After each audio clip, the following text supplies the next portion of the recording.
Another day, another fish, another bird. Ito nga pala ang aking bagong alaga na si Cookie One. Isang kakatail. At ang aking mga fishy-fishy. Ngayon, papakainin ko na ang aking si Cookie Two. Yum, yum, yum, yum. Ang sarap.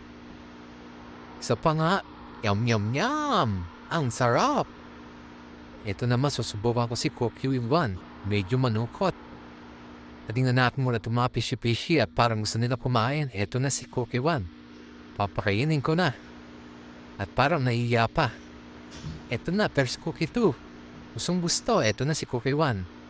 Masyadong pihikan sa pagkain. Mukhang busog pa.